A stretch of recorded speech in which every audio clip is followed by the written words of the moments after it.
vous remerciant de rappeler cette règle d'usage qui n'est effectivement pas un droit pour les parties, d'avoir ces 3 dates, ces convenances, cette demande, effectivement. C'est pas indiqué, donc l'expert pourrait faire sans, mais comme vous l'avez justement indiqué, c'est quand même, ça met dans l'ambiance de proposer, et de toute façon, ça me paraît assez ridicule, une expertise où tout le monde ne pourrait pas venir, en tout cas à la première réunion. Et ça méconnaîtrait effectivement. Alors, ça méconnaîtrait pas le principe du contradictoire parce que vous auriez informé toutes les parties de la date. Enfin, il y a un moment où il faut savoir effectivement si l'expertise est utile ou pas utile et si les parties sont là quand même pour s'exprimer. Et il faut par contre être très rigoureux pour faire respecter, pour le coup, les propositions de date que vous envoyez, parce que là, je sais pour cause que beaucoup de confrères, après, c'est soit leur responsabilité, c'est clair, qu'ils n'ont pas répondu ou qu'ils ont informé eux-mêmes leurs clients trop tard, soit leurs clients, parfois, ils courent derrière et puis le client ne répond pas sur ses convenances et lui, il ne va pas venir tout seul à l'expertise. Donc, effectivement, il faut des dates butoirs et après, voilà, vous avez fait votre job. Voilà, donc ça, c'est important. Mais ces convenances, elles se perdent de plus en plus sur les 6 derniers mois. Moi, j'ai eu 2 expertises où, en fait, on n'a pas demandé les convenances de la partie en fait en défense.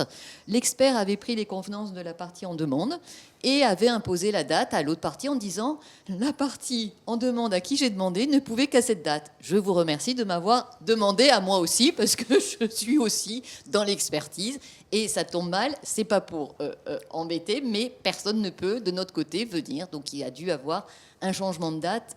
Voilà. Et ça, c'est vrai que, comme vous dites, ça ne met pas dans une bonne ambiance.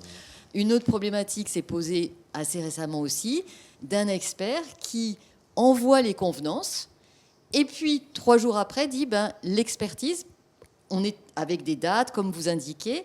3 jours après avoir envoyé, la date sera celle-là, car mon sapiteur ne peut qu'à cette date. Le sapiteur n'était pas un sapiteur, mais un simple technicien qui venait arroser l'eau du toit. Donc, il pouvait prendre celui-là ou un autre.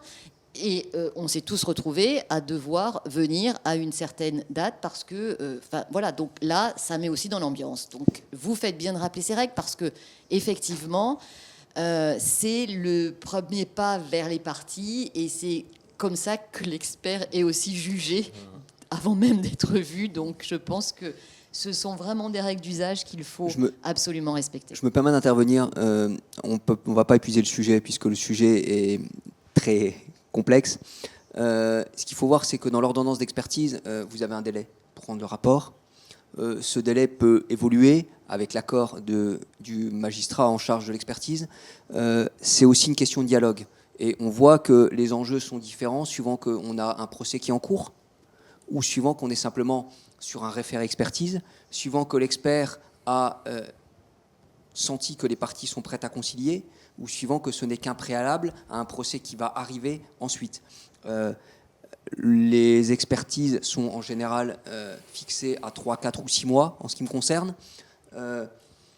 Il m'arrive d'être extrêmement exigeant pour faire respecter les délais. Quand nous avons par exemple en matière médicale quelque chose qui est simple, nous avons une chute simplement sur la voie publique, une fracture, il s'agit de déterminer quelles sont les séquelles et puis les gens n'ont pas envie d'avoir une expertise pendant leurs vacances. Il me semble que ce n'est pas un motif suffisant. Et puis j'avoue que j'ai quelques expertises qui ont été ordonnées bien avant que j'arrive aux expertises moi-même, qui ont 7-8 ans, et on s'aperçoit que pour tout un tas de raisons techniques, il y a 6, 7, 10 parties qui sont en cause. Nous avons des problématiques complexes qui se multiplient. Je me souviens d'un tunnel SNCF où il fallait faire des essais avec mettre des produits qui mettaient 6 mois à traverser entre le sol et la voûte. Donc évidemment, quand on met 6 mois pour voir le résultat d'un test, l'expertise a duré 1 an de plus que prévu, que ça durait depuis 6 ans quand je suis arrivé. J'ai laissé 1 an de plus et ça s'est terminé avec un désistement général puisque l'expert a concilié les parties, la solution réparatoire et les origines qu'il a choisies. Donc voilà, tout est question d'espèce, mais effectivement, 2 mots d'ordre. La courtoisie dans les échanges, réciproques bien sûr, et la transparence avec le magistrat en charge de l'expertise en disant voilà, j'ai besoin de tel délai ou pas. Juste un point, les délais, c'est le cœur c'est aussi un des points vraiment essentiels. J'ai cette problématique des délais en tant que médiatrice, mais moi, en tant que médiatrice dans les médiations, quand je fixe des délais et qu'il y a une partie qui ne peut pas venir, je ne peux pas faire sans. Donc parfois, avant d'avoir une première réunion, ça met 2 mois. Vous avez la chance, effectivement, une fois que vous avez fait la demande de convenance, de fixer une date et qui s'impose à tous, et ce sera au contradictoire de tous, même des parties qui ne viennent pas. Donc vous avez cette possibilité.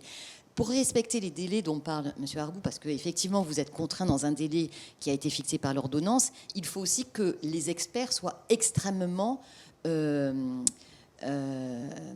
vigilants à eux aussi, finalement, ne pas perdre de temps. C'est-à-dire que quand, effectivement, l'expert contacte les parties 3 semaines, 1 mois après son ordonnance, c'est sûr qu'on a déjà perdu du temps. Voilà. Donc, c'est aussi une histoire d'anticipation et c'est sûr que c'est timing. Hein. Enfin,